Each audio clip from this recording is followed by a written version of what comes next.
Welcome back, everybody, to Catapult Your Business.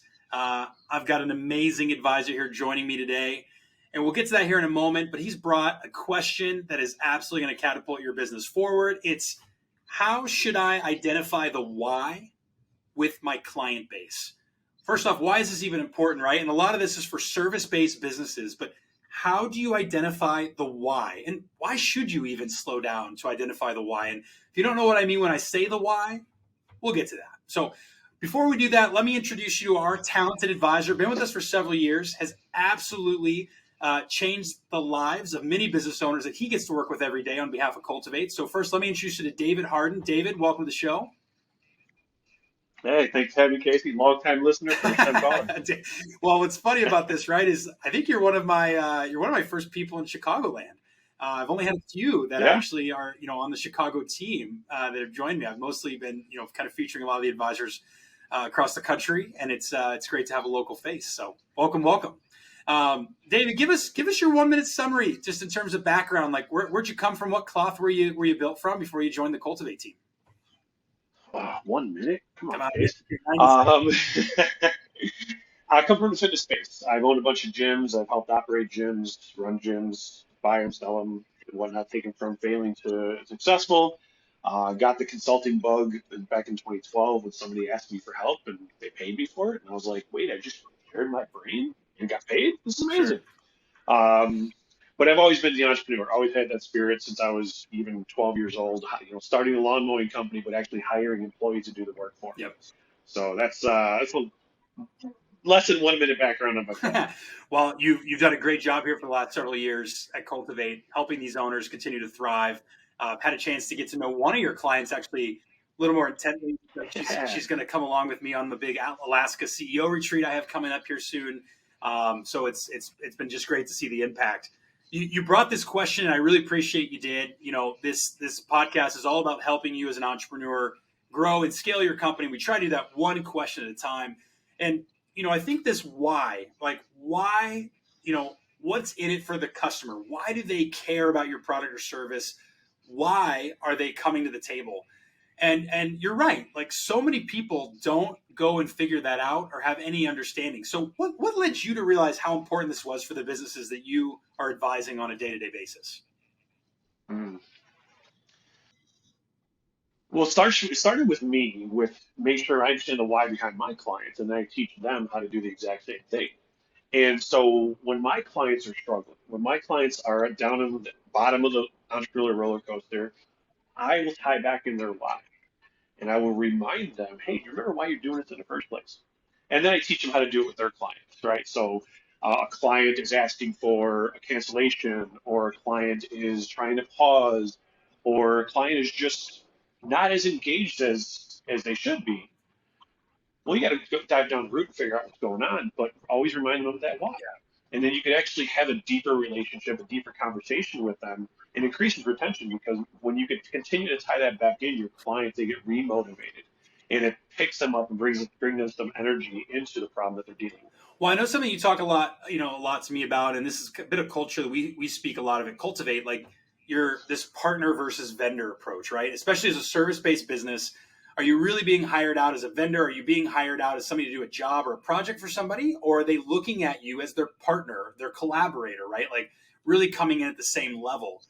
And I think that can be hard. And I think people think, just a good product or a good service will get you there, but it's not. It actually starts with, building and strengthening this deeper relationship, where I think a lot of companies, we lose sight of it, right? It's easy as an owner. Like, we're so focused on our goals of growth, or we're trying to figure out how to lead our employees, or we're trying to figure out why the customer base is has too high of attrition, or whatever the situation, or why the scores or quality outputs, if you're on net promoter or customer satisfaction, whatever industry you're in, why are those things happening? A lot of it stems back to, how did you get going on the level of relationship in the first place? So just curious, like, what's your why? Oh, my why. Well, my why is tied in with Cultivate's why, to make a world better by entrepreneurs. So when I was first introduced and I saw that was our mission or motto, I was like, all right, that is in alignment with my why. I want to help as many people as possible. So let's just give a couple examples, right? Like I think some people might be like scratching their heads and going, this is too intangible for me. Like what is a why, right? Like I'll just throw out an example. Like I obviously used to run a pretty large, home service company in my prior life. For me, it's like, why are you doing this project? Why do you even care? Like what's the need of what has you excited to even focus on this, to get this project done around your house, right? What's a couple other examples you've seen either for yourself or for other clients that you've served here, David, just to help people maybe hear some tangible like whys that people have? Yeah. There's whys in everything. There's whys in sales piece, which I'll touch on in a moment. There's the why in your current relationship with your client. There's whys when you're first launching a relationship. But starting with the sales piece, some gurus, sales gurus, will call it the 5 whys. I've heard 7 whys. I've heard 12 whys, whatever number it is. But figuring out why somebody is actually sitting down with you trying to purchase your service or even your product. And so it could get quite aggravating. So I used to run gyms. I used to do personal training, and you'd have somebody come through the door and sit down for a free consultation. And I would ask, well, what brought you in today? Why did you decide to come in now? Oh, well, I saw an advertisement or a friend told me about it. Okay, but when did that happen? Oh, that was months ago. Well, why did you decide to come in now? Well, I had free time. Okay, but so you had free time, but you've been thinking about this for quite some time. Something had to have happened that got you in the door.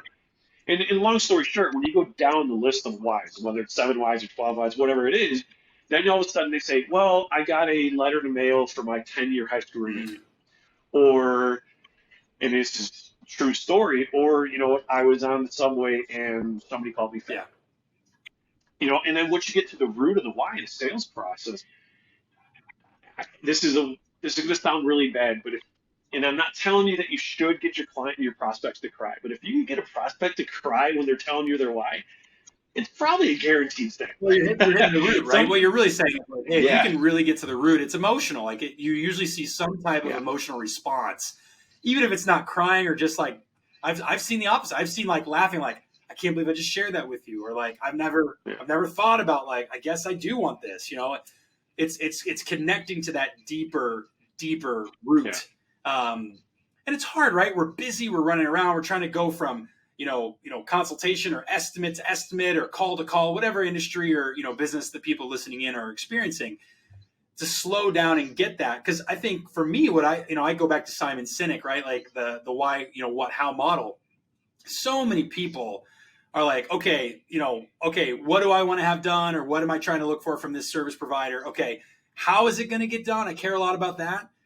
And that's what we go sell on, right? Most I'll call middle of the road average are going to hit the what and the how. The below average are only going to hit the what, right? In the sales process, I'm going to hit the what. Here's what we're going to do for you.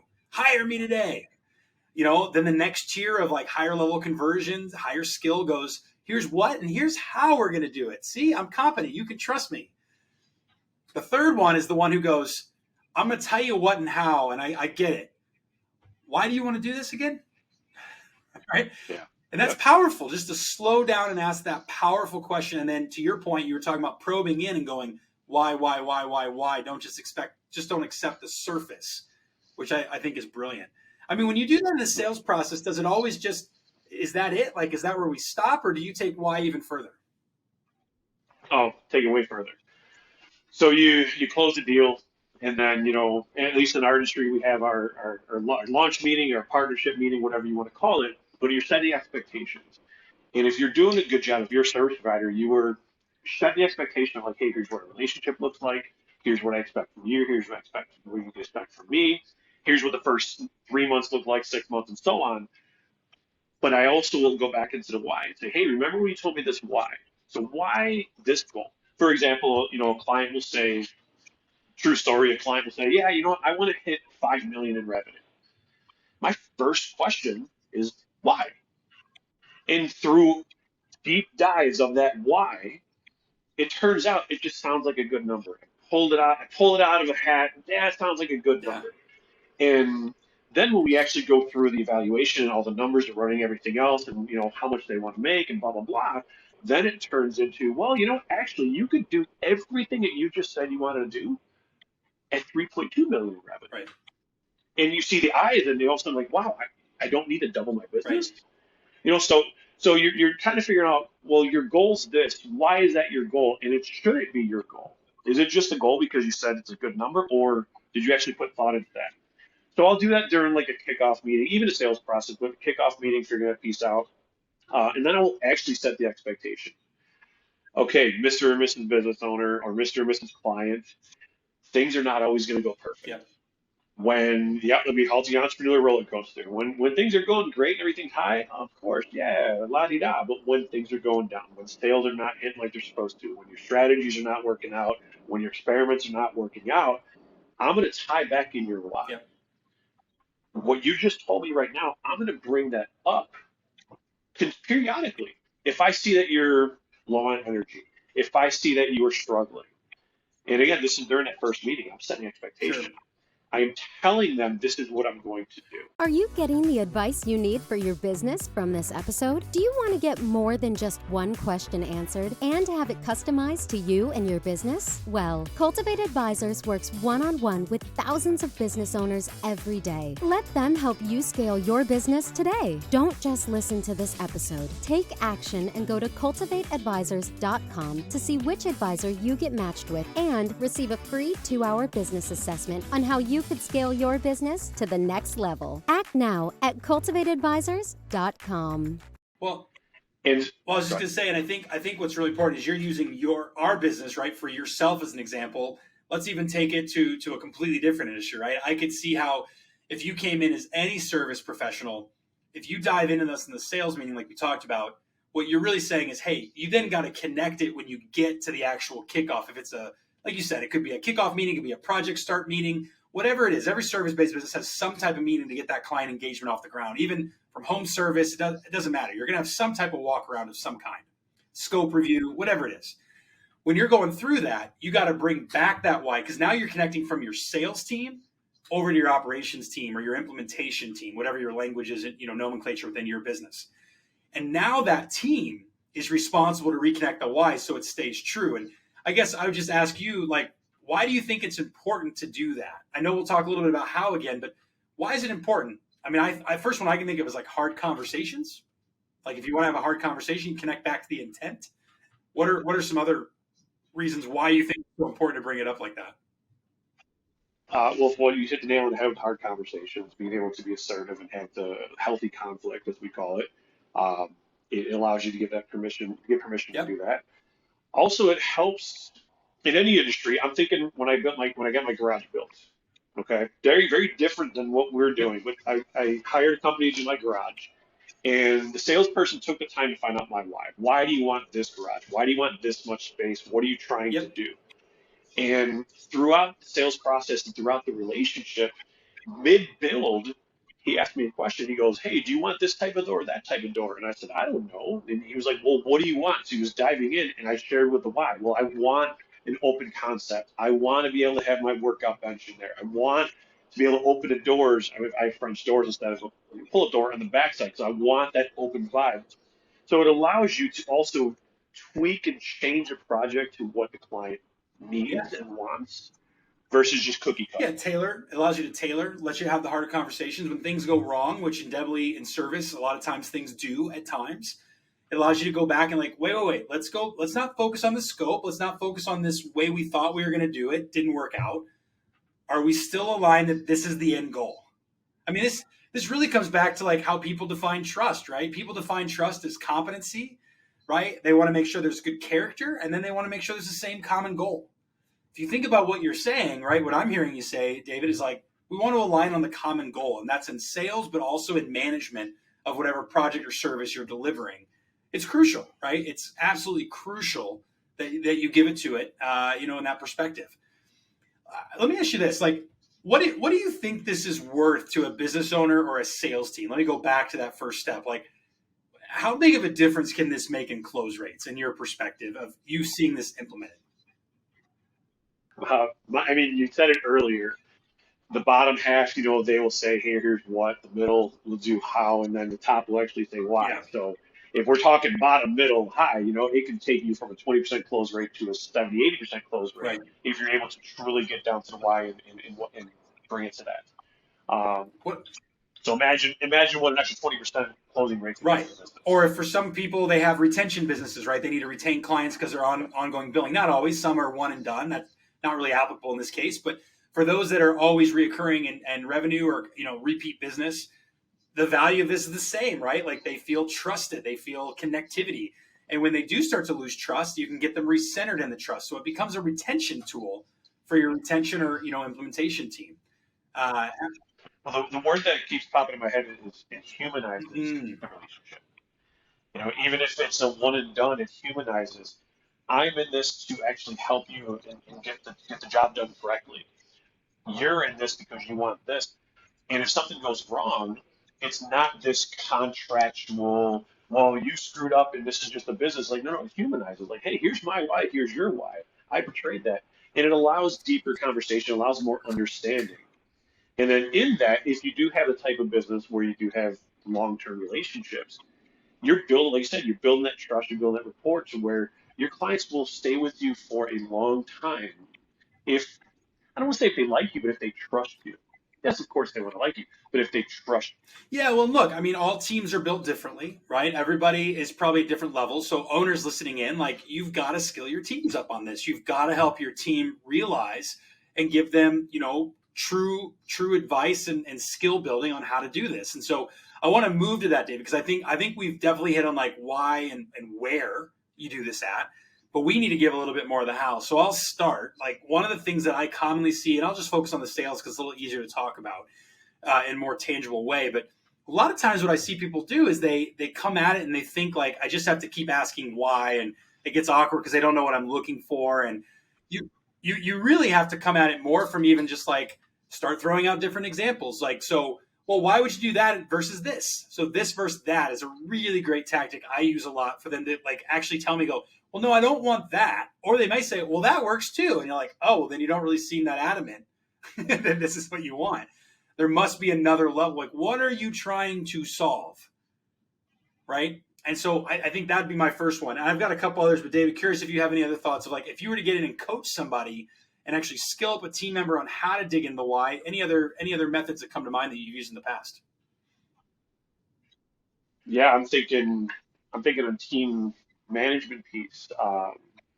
I've met business owners. I've worked for a business owner who was the type of person who would be, well, why? Because I said Sure. so.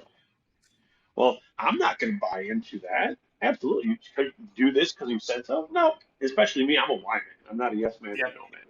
And so getting business owners, getting leaders, getting managers to understand, hey, when you're trying to delegate, when you're trying to get your team to all row in the same direction, you need to understand, they need to buy into your vision. Yep. And so you share the why. Hey, here's why we're doing this. I know you think we should be doing this, or here's why we're changing things over Yep. here. Getting people to understand the why will get your team to, I don't want to use the term fall in line, but they will follow you.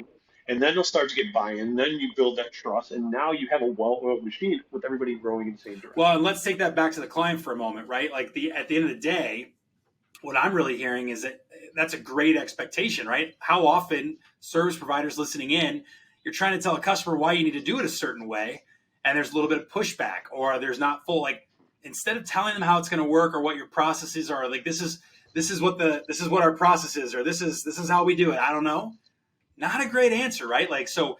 Go to your teams and train them on why do we have this process? Why is this and give them language they can use with the client where they can say, well, why do you have to leave? I used to run a painting contracting business. Why do you have to leave all the ladders and all the equipment on the job site? It's like, well, if I had to actually clean it all the way up and get it off the job site and bring it back every day, I would end up charging you 2 to 3 man hours a day per person.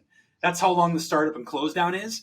We would not only extend our timeline a day and a half, but you'd also have to pay another $1,500 for a $2,600 project. Oh, I'm good. Yeah, you leave it. Okay, I'm good. Right? So figuring out how to share why, and like this is a great objection handling conversation of like going through and like why do we do things the way we do it, and writing out that language and having your team memorize it will also increase the expectation side when sharing the why, because it goes both ways. It's understanding why, but also why do we want to do something in a certain way. So, I mean, we're just talking about a lot of whys here, David. That's what the root is. Thanks for tuning in to Catapult Your Business, where Cultivate Advisors is helping you catapult your business one question at a time. Are you running your business, or is your business running you? At Cultivate Advisors, they'll match you with an expert advisor and do a free 2-hour deep dive for your business. This will give you the clarity you need on how to get your business to the next level. Cultivate has worked with thousands of businesses. What do you have to lose? So head over to cultivateadvisors.com and sign up for your free 2-hour session. Let me go one step further. So we've kind of talked about the sales side, and then we've talked about the kickoff side, whatever that looks like for the businesses listening in. Some businesses have these reoccurring, right? Like account management, or you're checking in. What's a strategy of how to bring that into flow? Like, how do you bring it back, right? Like, what's a skill on how to do that? How to tie it Yeah, in like what's that periodically. language sound like, right? Like, how do you, let's give some people listening in, like some tangible ways to bring this why factor into the conversation and use it as a tool, as a service provider. Yeah. What I love to do, I love doing 90-day sprints with clients. Again, we're talking service-based, talking long-term relationships, and we'll look at what in the last 90 days happened. We'll review what went well, what didn't go well. Then I will, before we plan out the next 90 days, I'll tie back in the why. Sure. And I will actually say, hey, remember you told me we're doing this for that. I know some of these things that on a roadmap right now, maybe things that you don't want to do, or maybe they're not as fun, or they're bunts and singles instead of home runs and grand slams. Maybe we're working on productivity. Here's the why behind that. Or we're doing, we're going to document some SOPs for your business, and we're going to go ahead and put some systems and processes. It might seem pretty boring to you, but here's the why behind that. We're increasing enterprise value. Right. And so, it could change a little bit here and there, but I do it at least periodically. And even in session, as I mentioned, if they're kind of down, but at the very least, every 90 days, I am resetting that why, making sure the why hasn't changed. And if it has, then I find out why has it changed. There's that why again. I mean, the brilliance of what you just shared, David, is that one, how many people are reminded of their why on something, right? Where everybody's busy. If it's a home service or a professional service or medical service, whatever that, I don't care what service business it is. The reality is you have an opportunity to check back in. If that's part of your cadence, use that opportunity to kick off to go, hey, just really excited to reconnect and make sure we're still in pursuit of this. That's what we're working towards, right? The fact that you do that continues the trust relationship. But what I love about what you said also is it also allows you to go, and has it changed, right? Is it different now? Because I'm still heading towards that goal. If that goal is tweaked any which way or at all, I need to know about it, because we might go a different way to get that done. And again, that happens in almost every industry.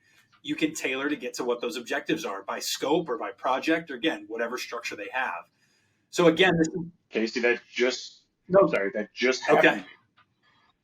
One of my clients, we were working towards increasing enterprise value. We were trying to sell them like 3 to 5 years. We were, let's go and hire more people. Let's boost sales. Like I'm ready to dive in. And it's a year and a half of us working together, kind of changing the business. And then like, okay, now let's scale. Now let's grow. And so I get into a meeting and I'm ready to like, okay, here's our next plan for the next 90 days. And at this moment, I did not remember to refocus on the why. I was just assuming, all right, Here we go. full speed ahead. And they stopped me mid-conversation. They said, well, things have changed a little bit, David. And I'm like, whoa, wait, what do you mean things have changed? Yeah, you're on. And so it forced me to ask, well, why have things changed? What has changed? They got so burnt out that they were like, we want to sell the business ASAP. Cool. We're just burnt out. We're done. If they wouldn't have interrupted me, I should have actually rechecked on that why. But luckily, we have a great enough relationship to where they felt that they could actually go ahead and mention it to me. But if we didn't have that good relationship, or if I didn't even listen to them or give them the opportunity, I would have kept fighting for this here. And if we didn't have good open communication, I probably would get a cancellation notice. Right. Surprise cancellation notice. Be like, David, we think we're going to go to because there's misalignment. But because we've allowed that open and honest conversation back and forth. Yeah. And it's just kind of funny. It just happened. Well, we got to be curious, right? And it's a culture, right? I think that's the best thing to kind of wrap up today on, is that this why factor happens throughout the entire customer journey. That's the big message, right? And at the end of the day, it takes training. All of your team members have to know how to ask the why and how to dig into the why. They've got to have tactics. Again, we reviewed if it's if or that, like giving options makes people go, oh, interesting. If you're setting an expectation and there's any objection or curiosity, share the why. You'll be able to, get past that hurdle or that barrier. And then just remember that when you're checking in with people in a long-term relationship, if that's what your service offering is, you bring up the why first and then make sure it hasn't changed. And it can be quick and it can be painless and said in a few seconds, but it'll keep everybody aligned and in pursuit. And again, as David shared easily, it's going to increase retention. It's going to allow you to have harder conversations. It's going to increase your sales close rate. It's going to make expectation setting better for handoffs between sales and operations. Everything goes smoother when you connect the why into all discussions and not just the how and what. And again, that's the themes kind of brought forward by Simon Sinek. Great book to connect into the why. Pointing at it on a bookshelf that we can't see, but I think at the end of the day, this is a really important factor. And David, I'm really glad you brought it to the conversation. And I think there's a lot of entrepreneurs who are hopefully listening in going, you know what? I do need to connect the why better with my team, with my clients, with everyone, right? So it's such a universal skill. David, I want to come back to you. Any final piece of advice, if it has something to do with this or something completely different, but what would you like to leave, our entrepreneurial listeners with as you give some departing advice? Yeah. Tattoo why on your hand if need be. Ask the why with everything. And me, I run my life that way, personal life, everything, but in business especially. Why are we doing it this way? I'll always fight if somebody says, well, we've always done it that way. Why? Right. Why are we doing this process? Why haven't we tried this? Why are we doing, ask why with everything. Ask why of your clients, ask why of your staff, ask why of your leaders, up, down, left, right. Just tattoo it on your hand if you need to. Why? And I promise your business or service, whatever you're doing, will elevate extremely fast. It's a mentality, right? It's a mentality. Yeah. And it moves cross-department communication. It moves collaboration way faster when everybody's in tune to the outcome, right? The why produces the outcome. Yep. So absolutely love it, David. Well, as always, such a pleasure. Thanks for your advice and your input today. I know a lot of people listening in needed to hear this, to get that back in center because we get busy in our lives and forget these different kind of small incremental development changes. But that's it for today. We've talked about the why. So thank you for joining again, catapulting your business one question at a time. And if you would like to get some time with David to talk about your why, jump onto our website, go to cultivateadvisors.com, navigate over to the contact, tell us, hey, I heard this podcast. I want to have a conversation with David Hardin, and we'll do our best to get you set up with Dave directly so you can get a couple hours with him. All right. Otherwise, we'll see you next week for another episode of Catapult Your Business. Thanks, everybody, for listening in. Take care.